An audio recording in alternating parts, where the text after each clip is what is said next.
అంటే extremely sad day అండి. నాకు personally one of the most inspirational figures Ramoji Rao గారు. ఎనీ టైమ్ లైఫ్లో if you want an example, ఒక మనిషి ఆయన ట్రూ ఒరిజినల్ నేచర్ ప్రకారమే life lead చేయగలగాల, and he lead his life in his original true nature. Anyone who wants to learn about leadership can learn from him. Man who proved that follow your path and success will be there. ఎప్పుడైనా ఏ కష్టం ఉన్నా you go and speak to him, he has a solution. Couple of times నేను ఆయన దగ్గరికి వెళ్ళేవాడిని, and ఆ meeting బయట వచ్చిన వెంటనే ఒక టోటల్ న్యూ ఇన్స్పిరేషన్ తోటి will be out.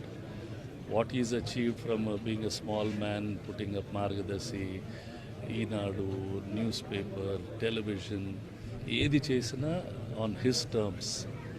That's the greatest thing, and deepest condolences for his family. అంటే తెలుగులో probably the most important person in our life times in the Telugu. Ramarao గారు, రామోజీరావు గారు are the key people for the Telugu pride. రావు గారిది మరణం అని నేను అనుకోవట్లేదండి, ఆయనది నిర్యాణం. రామోజీరావు గారు మన ముందు లేరనే మాటను తట్టుకోలేకపోతున్నాం. ఎందుకంటే నాకు మా నాన్నగారు, తర్వాత మునపూడి అచ్చెన్నాయుడు గారు, రామోజీరావు గారు, వీళ్ళు ముగ్గురు మార్గదర్శకులు నా జీవితంలో. నేను వీళ్ళ అడుగు జాడల్లో నడుపుతున్నాను. ఎందుకంటే వీరు కష్టాన్ని నమ్ముకుని నమ్మారు.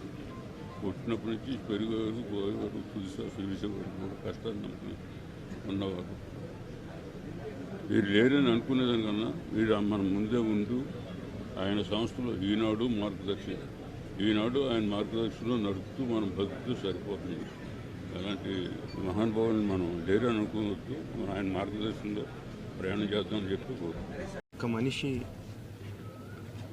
అన్ని రంగాల్లో అన్ని ఇన్స్టిట్యూషన్స్ ఎస్టాబ్లిష్ చేసి, అంటే ఏదో ఒక ఇన్స్టిట్యూషన్ ఎస్టాబ్లిష్ చేయడం కాదు, దాంట్లో ఉన్న విధి విధానాలు కానీ పని విధానాలు కానీ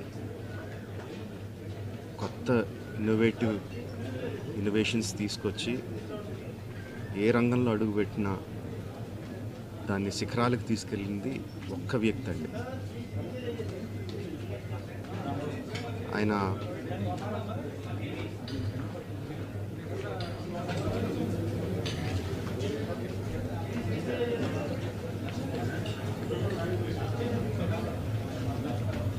ఎంతోమందికి మార్గదర్శకంగా నిలిచారు,